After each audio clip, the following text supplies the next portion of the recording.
اعوذ باللہ من الشیطان الرجیم، بسم اللہ الرحمن الرحیم۔ السلام علیکم ورحمۃ اللہ وبرکاتہ۔ دوستو، آج میں آپ کو اپنے پیارے نبی حضرت محمد صلی اللہ علیہ وآلہ وسلم کا ایک بہت ہی پیارا فرمان بتاؤں گا۔ ویڈیو شروع کرنے سے پہلے میری آپ سب دوستوں سے گزارش ہے کہ ویڈیو کو لائک کریں اور اپنے دوستوں میں زیادہ سے زیادہ شیئر کریں تاکہ وہ بھی اس سے فائدہ اٹھا سکیں۔ بسم اللہ الرحمن الرحیم۔ گرے ہوئے لقمہ کو اٹھانا۔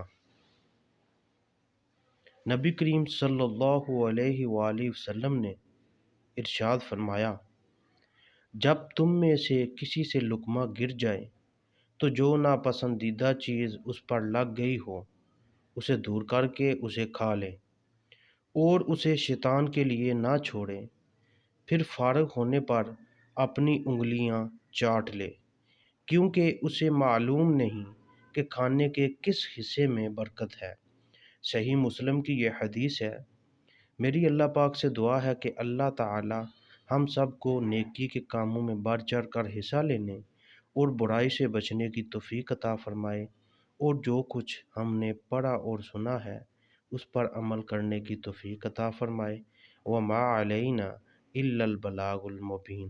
صدق اللہ العظیم۔